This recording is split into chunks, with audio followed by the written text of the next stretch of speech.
The Caterpillar 660 was released in the early 1960s, and it was CAT's answer for the need for a large-capacity 3-axle scraper. Unlike the 666, the 660 had a single engine that put out 560 horsepower from a single V8 engine. The scraper could easily achieve a capacity of 40 yards struck and 54 yards heaved. As a matter of fact, this machine is so popular that you can still find many of them on job sites today, as they are a contractor's favorite. So, this model is made in 1/48 scale by Classic Construction Models. In almost every aspect, this model is flawless, and it is, no question, a precision scale model. So, first thing we'll take a look at is just actually how big it is. It's extremely long and very, very long.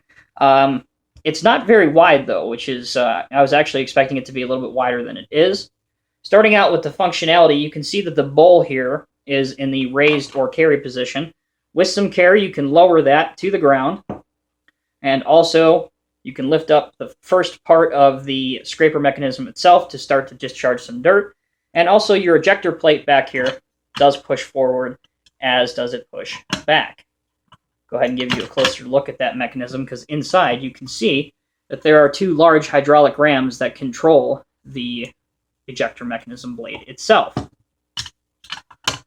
Moving towards the front of the machine, obviously this machine does articulate, but it also has front wheel steering. And what's very cool about this, and it's very difficult to see, but the actual steering wheel inside the operator's cab moves as you move the steering wheel, or as you move the front axle. So that's very, very cool. Up top, your open cab ROPS right here is an all-metal casting, no plastic involved.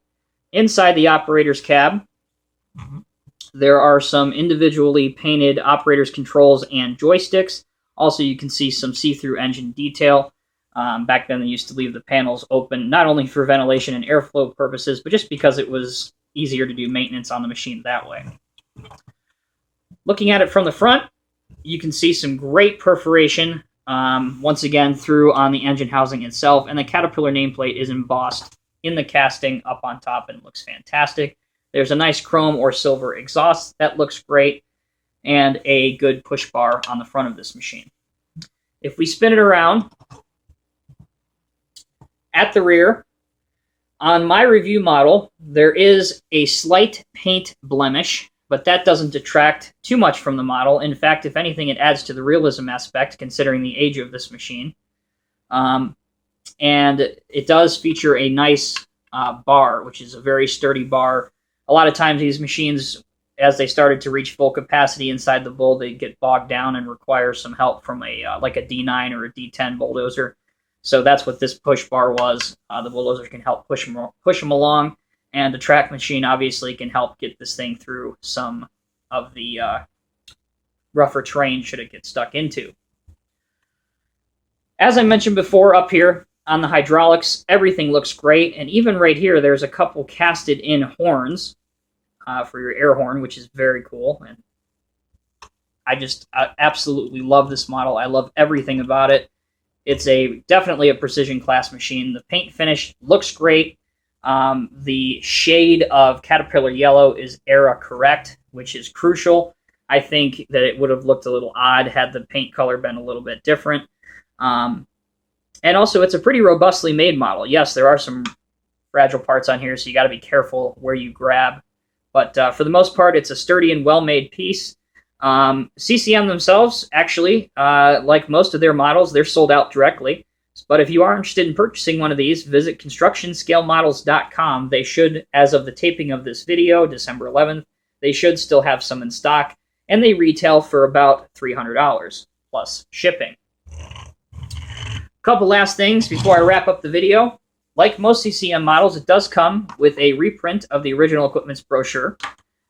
And it has a nice picture on the front, some specification details and pictures inside, and also a diagram of the gradability, say that 10 times fast, on the back.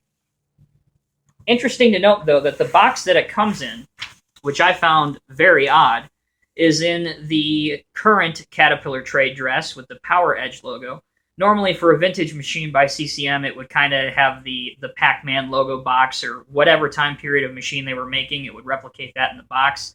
So it was a little odd to me to see it in a newer box. Not that that's a problem whatsoever. It was just interesting to note.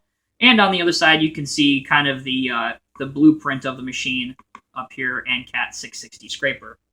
So there you go, guys. Hope you enjoyed this review. I hope I gave this model its due diligence. It is a fantastic piece, in my opinion. It's worth every penny. I know I'm not the first guy on YouTube to review this model. I got to give credit to CatMac316. He got his review in a couple days before I was able to film this. But nonetheless, I believe this model is fantastic, and I would highly recommend it. So as always, guys, have a great holiday season, and we'll see you in the next video.